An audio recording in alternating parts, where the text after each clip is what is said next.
ಕಟ್ಟೆಮಾಡು ದೇವಾಲಯದ ಅರ್ಚಕರ ಮೇಲೆ ಹಲ್ಲೆ. ಮೂರ್ನಾಡುವಿನಲ್ಲಿರುವ ಅರ್ಚಕರ ಮನೆಗೆ ಬಂದ ಇಬ್ಬರು ಅಪರಿಚಿತರಿಂದ ಹಲ್ಲೆ. ವಿಘ್ನೇಶ್ ಭಟ್ ಹಲ್ಲೆಗೊಳಗಾದ ಅರ್ಚಕರು. ಕಟ್ಟೆಮಾಡು ಶ್ರೀ ಮೃತ್ಯುಂಜಯ ದೇವಾಲಯದ ಅರ್ಚಕರಾಗಿರುವ ವಿಘ್ನೇಶ್ ಭಟ್ ಮಡಿಕೇರಿ ಜಿಲ್ಲಾಸ್ಪತ್ರೆಗೆ ಗಾಯಾಳು ಅರ್ಚಕರ ರವಾನೆ. ಸಂಜೆಯ ವೇಳೆ ನಡೆದ ಘಟನೆ. ಮನೆಗೆ ಗುತ್ತಿ ಹಾಕಬೇಕು ಎಂದು ಮನೆಯೊಳಕ್ಕೆ ಅರ್ಚಕರನ್ನು ಭೇಟಿಯಾಗಲು ಬಂದವರಿಂದ ಏಕಾಏಕಿ ಹಲ್ಲೆ.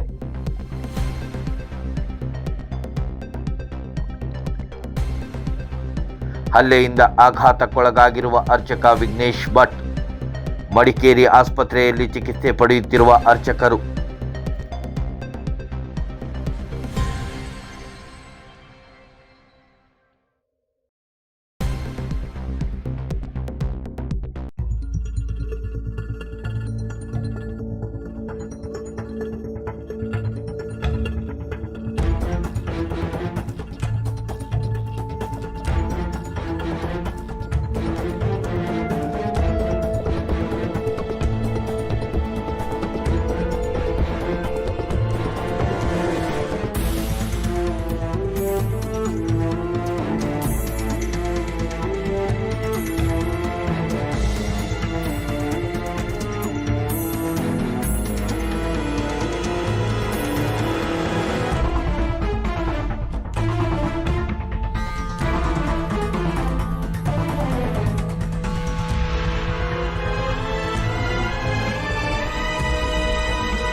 ಬೆದರಿಕೆ ಹಾಕಿದ್ರು. ಜಾಸ್ತಿ ಹೇಳಿದ್ರೆ ಇನ್ನು ನಿನಗೆ ಕೊಲೆ ಮಾಡಿಬಿಡ್ತೇವೆ ಅಂತ ಹೇಳಿದ್ದಾರೆ.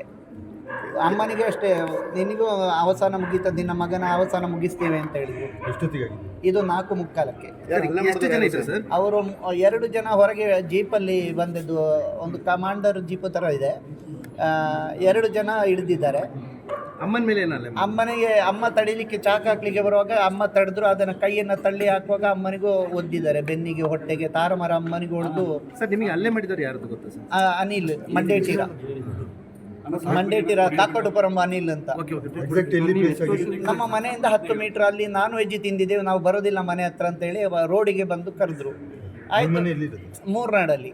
ನಾನಲ್ಲಿ ದೇವಸ್ಥಾನದಲ್ಲಿ ಪ್ರಧಾನ ಅರ್ಚಕನಾಗಿದ್ದೇನೆ, ಕಟ್ಟೆಮಾಡು ಮಹಾಮೃತ್ಯುಂಜಯ ದೇವಸ್ಥಾನ.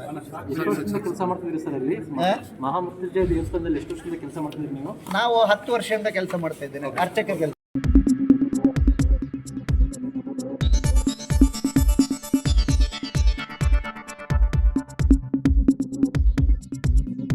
ನಾನು ನಿಮ್ಮ ಜಗದೀಶ್, ಕೊಡಗು ಧ್ವನಿ ಡಿಜಿಟಲ್ ಮೀಡಿಯಾದಿಂದ. ನಮ್ಮ ಚಾನಲನ್ನು ಸಬ್ಸ್ಕ್ರೈಬ್ ಮಾಡಿ, ಲೈಕ್ ಮಾಡಿ, ಶೇರ್ ಮಾಡಿ.